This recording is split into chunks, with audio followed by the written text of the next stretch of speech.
Ustadz, Iya. ini ada pertanyaan dari netizen. Ini saya pikir cukup menggelitik dan agak ruwet buat saya nih Pak Ustadz. Saya jadi harus bertanya nih. Dari Mas Rudi Wibowo, Assalamualaikum Pak Ustadz dan Waalaikumsalam warahmatullahi. semoga selalu berada dalam lindungan Allah Subhanahu wa taala. Amin ya rabbal alamin. Saya berada di lingkungan kerja yang orang-orangnya setiap hari membanggakan harta. Masya Allah, membanggakan sedekah dia, Masya Allah. Fisik, perawatan, benda-benda bermereknya. Saya berpikir mungkin ini ujian yang harus saya dengar. Ini kata yang bertanya Pak Ustadz. Tapi sulit bagi saya menjaga hati supaya saya ikhlas mendengarkan yang seperti itu. Hampir setiap hati karena bertentangan dengan hati saya. Oh, hampir setiap hari beliau ini mendengarkan yang seperti itu Pak Ustadz, sehingga bertentangan dengan hati nuraninya. Tapi saya butuh gaji di sini Pak Ustadz. Nah, itu permasalahannya. Sehingga dia harus bertahan di tempat bekerjanya. Pertanyaannya, mohon tausiahnya untuk pencerahan hati saya Pak Ustadz, mohon bantuannya.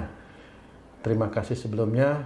Wassalamualaikum warahmatullahi wabarakatuh. Itu Pak Ustadz, ini dari sahabat beriman kita ada yang bertanya. Monggo Pak Ustadz, Iya. penjelasannya Pak Ustadz.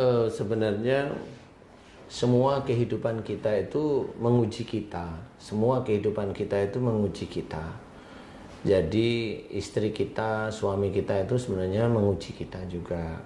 Anak kita menguji kita. Anak yang pintar atau pandai pun itu menguji kita. Hah? Anak yang pandai itu menguji kita. Menguji yang bagaimana? Ya. Nah, orang tua itu biasanya nggak paham bahwa anak yang pandai itu sebenarnya anak kita. Yang memberikan kepandaian itu kan Allah sebenarnya. Tetapi biasanya orang tua itu nanti akan membanggakan dirinya bahwa anaknya itu dulu, anak saya waktu hamilnya saya bacain ini, saya bacain ini, saya bacain ini. Nah, itu lupa bahwa anaknya pandai itu menurut dia itu karena dibacakan ini. Padahal tidak seperti itu Pak Ustadz. Tidak, itu haknya Allah. Kepandaian itu haknya Allah. Masya Allah. Jadi kalau ada seseorang yang seperti itu, berarti dia menuhankan bacaannya. Astagfirullah. Berarti dia lupa sama Allah Ta'ala. Nah, apapun bentuknya itu akan tercatat pada malaikat yang senantiasa mencatat entah itu baik atau buruk kita, yaitu kiraman katibin. Itu memang harus kita sadari. Kemudian istri atau suami kita itu menguji kita. Bagaimana suami kita itu jengkelin kita atau istri kita itu jengkelin kita, itu penguji. Atau dibalik, suami kita itu dielu-elukan sama orang. Nah, itu ujian yang nggak pernah sadar itu biasanya. Nah, itulah orang biasanya jatuh. Dia membanggakan suaminya karena suaminya dielu-elukan orang. Dia membanggakan suaminya karena suaminya itu banyak yang membutuhkan. Nah, ini kan beda nih ujinya nih. Sebenarnya itu juga ujian. Nah, itu kalau dia membanggakan, itu sudah dianggap fasik.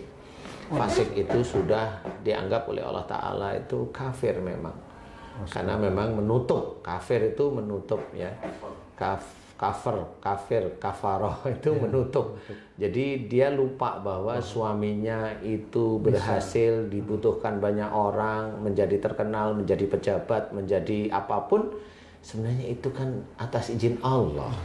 Jadi bukan karena suaminya itu sekolah di luar negeri, sekolah di ini, kemudian dia itu hafalannya bagus, kan bukan itu. Karena banyak yang hafalan bagus juga nggak gitu-gitu amat, biasa aja. Nah, itulah sebenarnya ujian itu dia hadapi, dia tidak mampu. Sama seperti tadi di pekerjaannya Mas Rudi tadi. Jadi itu memang menguji Mas Rudi ya.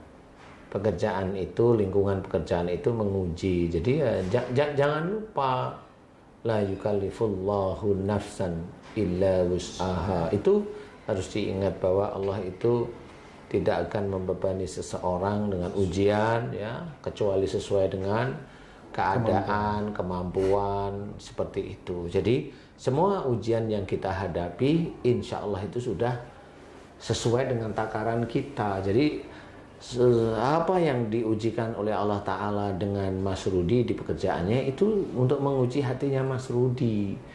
Jadi pada waktu ada teman-temannya itu pamer tentang hartanya, pamer tentang apa namanya, sedekahnya, mamanya. Ya, betul. Apa yang mau dipamerin kan gitu ya. Sedekah itu niatnya karena Allah Ta'ala. Kalau dia itu pamer sedekahnya, itu namanya riya. Dia ingin dipuji.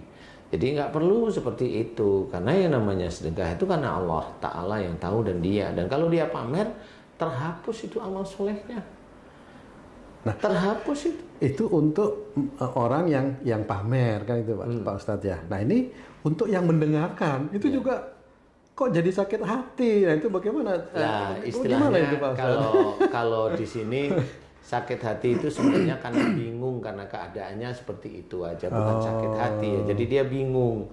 Sebenarnya lingkungan itu kayaknya Mas Rudi ini kayaknya nggak srek lah, nggak srek aja. Cuma ya karena beliau juga butuh gaji, jadi betul, beliau tetap harus bekerja. Nggak apa-apa sih sebenarnya Mas Rudi, di situ tetap nggak apa-apa. Tiap kali ada temennya itu ngomong tentang pamer kekayaan Mas Rudi atau siapapun, senantiasalah bertasbih. Subhanallah, subhanallah. Karena apa? Pada saat imam ada kesalahan, makmumnya mengucap subhanallah. Jadi itulah kesalahan manusia yang kalau kita itu tahu mengucap subhanallah tapi lirih, nggak usah orang itu mendengar, bahwa kita tahu bahwa memang yang maha agung itu kan sebenarnya hanya Allah. Siapapun mereka ya Pak Ustadz. Siapapun mereka. Karena dia melakukan suatu kekeliruan. Orang pamer harta itu kekeliruan. Itu sebenarnya nggak harus dipamerkan. Punya boleh, tapi kalau pamer jangan. Itu kan riya. Ya. Ujub istilahnya. Jangan. Nanti akan menjadi kesombongan. Akhirnya ngejek orang lain seperti itu. Ya. Nah, untuk teman-teman beriman yang lain, guys, jadi belajarlah untuk tidak. Karena pada waktu kita ada seseorang yang sebenarnya ranahnya Allah, tetapi dia pegang ranahnya Allah itu, yang memberikan harta itu kan Allah.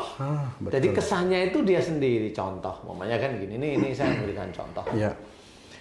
Seseorang itu punya rezeki. Ya, ini saya urut, orang itu mendapatkan rezeki dari Allah, ya. Mendapatkan rezeki dari Allah dari bekerjanya dia. Betul ya? Padahal Allah itulah yang sebenarnya yang memberikan pekerjaan dia.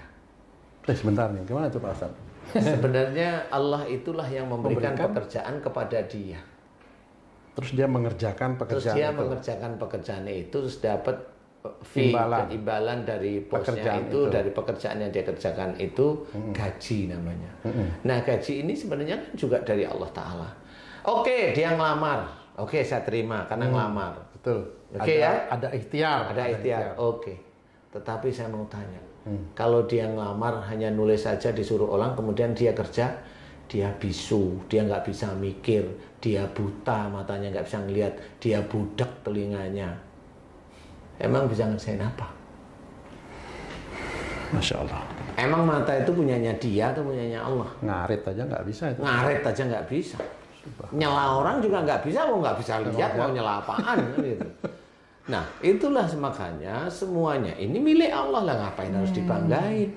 Ya harus memuji Allah terus. Muji Allah, bersyukur, muji Allah, bersyukur. Lah ini kan sudah dijelaskan, la in syakartum la azidannakum. Lah nanti orang-orang saudara kita yang muslim, ya muslim lah, saya nggak yang lain-lain, yang muslim.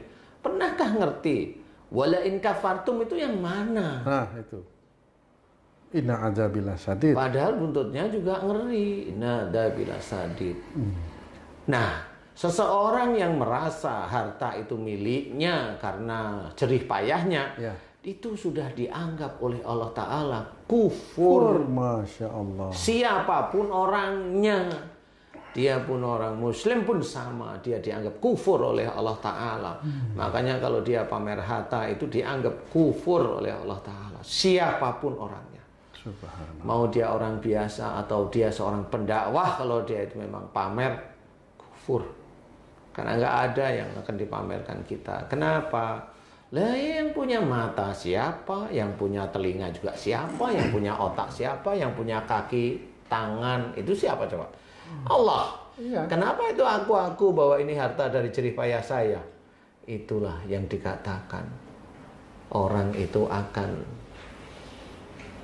sadar kalau sudah nanti di akhirat.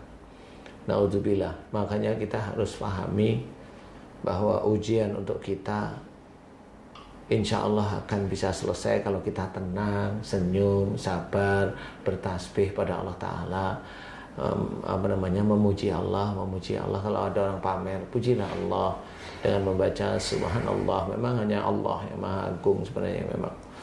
Jadi seperti itu. Jadi harus kita pahami bahwa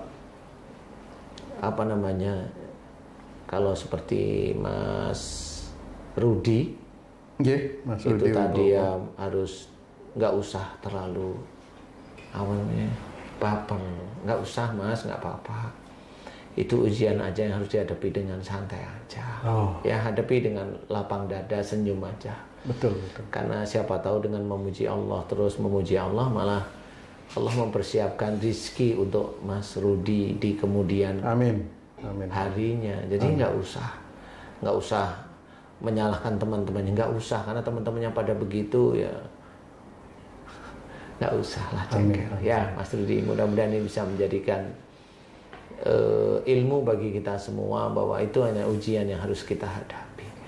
Mudah-mudahan ini bisa menjadi penyemangat kita untuk bahwa kita itu mengerjakan sesuatu harus lillahi ta'ala.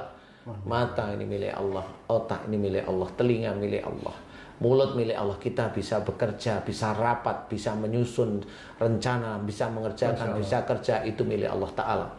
Kalau ibaratnya masih ada seseorang itu masih bilang ini rezeki anak soleh, yang bilang soleh itu siapa? Astagfirullah. Itu harus diingat. Itu hanya nafsu seseorang aja yang ingin kelihatan soleh, padahal dia belum tentu mensyukuri nikmat Allah. Dari sisi tubuhnya aja belum tentu faham, apalagi mengaku-ngaku soleh. Apanya yang soleh? Jangan kita ikut-ikutan kata-kata yang bisa menjerumuskan kita masuk dalam neraka. Mudah-mudahan kita senantiasa dijaga oleh Allah Ta'ala. Amin ya rabbal alamin. Nah seperti itu, mudah-mudahan kita harus hati-hati. Ujian itu tetap menjadi ujian. Tersenyumlah Mas Rudi, sehingga itu bisa menjadi lapang dada kita, sehingga mudah-mudahan itu bisa menjadi di kemudian hari, kemudian waktunya itu bisa menjadi jalan rezekinya Mas Rudi. Amin. Lihat orang itu biasa, maksudnya nggak kepingin seperti itu, ya hanya bertasbih. Amin. Kita lihat permainan Allah. Baik, Pak Ustadz, terima kasih nih atas penjelasan.